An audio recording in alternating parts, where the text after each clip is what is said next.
Bitta qo'yim bordi. Yo'q shu, topib beringlar. Doktor Watson, Janob Sherlik, men bilan sarguzashtlarga tayyormisiz? siz bilan o'limgacha. Salla qo'y qanday topmoqchisan? Qanday yetgan deb o'ylaysiz qo'y? Qo'y karichi bo'sh bo'lgan, darvoza ochiq bo'lgan, darvozadan chiqib ketgan. Yo'q. Qo'y topish uchun qo'ydek fikrlash kerak. Qo'y sizni chalg'itish uchun darvozani ochib, devordan oshib chiqib ketgan. Ana, u gap yo'q. Mana qo'ydek fikrladingiz. Agar men sizlarga ishondim, topib berasizlar qo'yimni. Gap yo'q. Malades.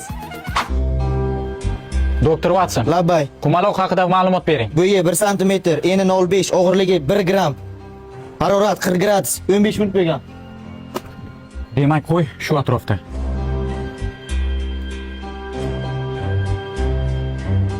Janob Sherlik, qo'y shu yerda bo'lganmi? Ha, suv hali issiq. Qo'y bizni chalg'ityapti. U hech qayerga ketmagan. U shu yerda.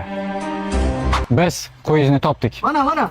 Imi, qo'ycham jon beraylik. Sherlik, rahmat. Dumchasi, rahmat. Sizlar abdish rahmat, lekin qayerda ekan? Yemxonada kapaklar yuvib turgan ekan. Yemxonada ekan. Havo shu.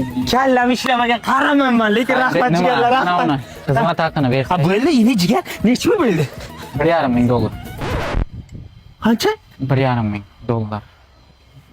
Qancha deydi? 1,5 ming.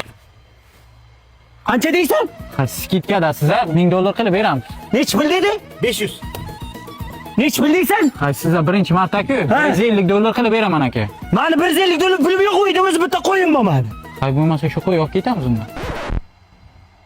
Xizmatimizdan rozi bo'ling aka. Sog' bo'ling. Ketdik. Watson.